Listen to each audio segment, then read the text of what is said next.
No, where was I? That's right, yes. So we're very strict on divorce, very strict on abortion, very strict on homosexuality.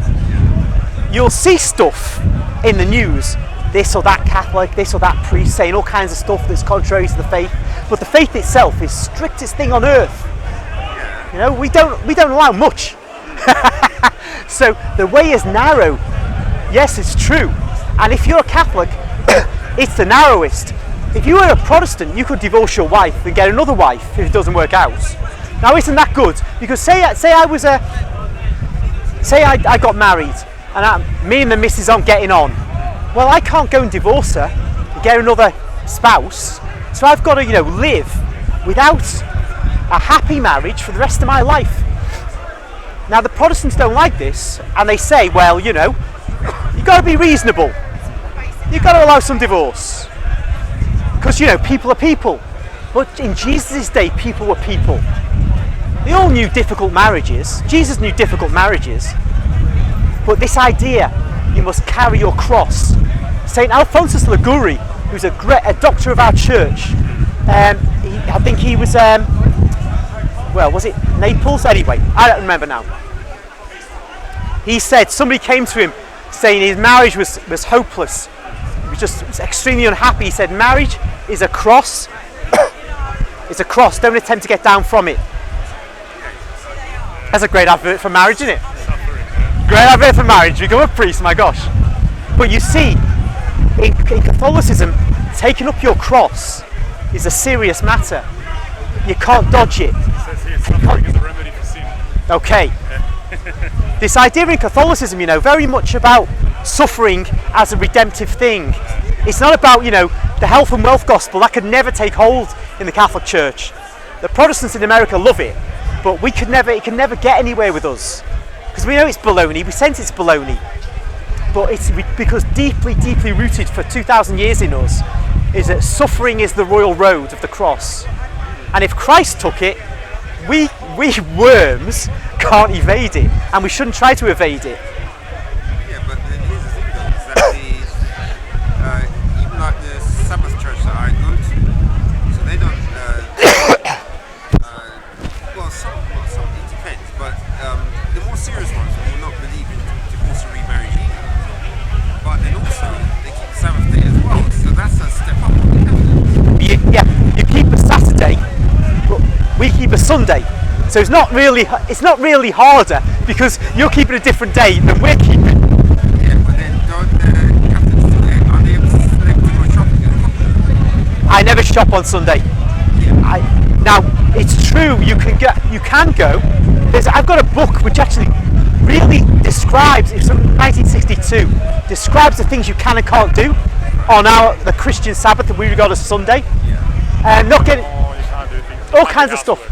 All kinds of stuff, but I'm not kind of going to say that we must stick with that, because that's kind of like the rules. Job, shift work, blah, blah, blah. Yeah, so we're not kind of like Pharisees. We'd be Pharisees if we said this is the law and you go to hell or you're displeasing God seriously. But the point is that we have our restrictions on our Sabbath, the Sunday, and of course if you've got some groups of Protestants who don't believe in divorce and remarriage, wonderful.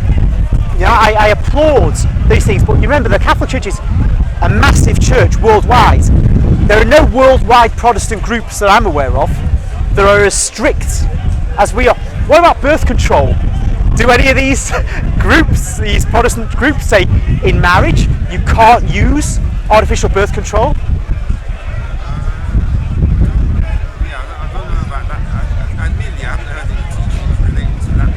Because it's not in scripture, is it? Yeah. Now, up to 1930, all the Protestant groups rejected artificial birth control.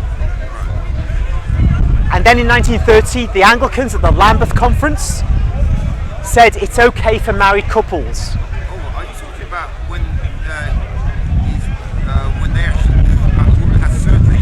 Sorry, has something put in or something like that? Well, it could be IUDs like that. It could be the pill, which came in the late 50s. It could be condoms. It could be the withdrawal method. It could be all kinds of things like that, but they were condemned by all Protestants as well as the Catholics. Right. But The Anglicans changed that in 1930, and then immediately all the other Protestant groups followed suit, and the married couples in Protestantism began to use contraception of various kinds. And then when the pill came along, they could use it because it had been allowed in 1930 to use contraceptives in principle. But the Catholics condemned it again in 1930 in Pope Pius XI's Quadragesimo Anno, his encyclical of that year. And then Pope Paul VI in his Humanae Vitae encyclical in 1968. Now we're strict, man, we're strict.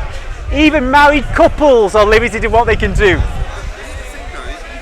It's a narrow gate, right? The interesting thing about that one though is True.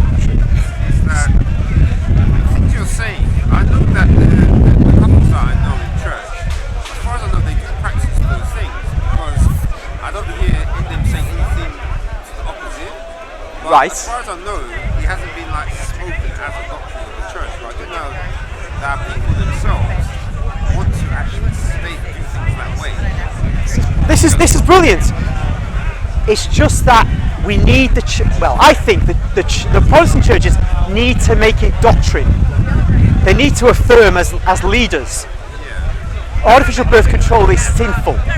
Now, of course, they can't do it if the Bible doesn't speak of it. You know, this has got to be their authority, hasn't it? Because it's Reformation. The Reformation said, out with the Pope, out with the Catholic leadership, in with the Bible. So the difficulty for me is Protestants can't, as a group, make statements about very important matters. They can't really make a great statement about abortion, because, you know, they could say, yes, a human being, you can't commit murder, but they can say that, you know, when it's just a little couple of cells, is it really the same? Now, I agree. Real Bible Christians would not go down that road. But, you know, not all Protestants are real Bible. Protestantism is not just Bible Christianity. It's the interpretation of the Bible. And the interpretation of the Bible in a contemporary context. You know the phrases. And in those phrases, one could say all kinds of things and allow all kinds of things. That's why Protestantism is shattered into tens of thousands of different groups.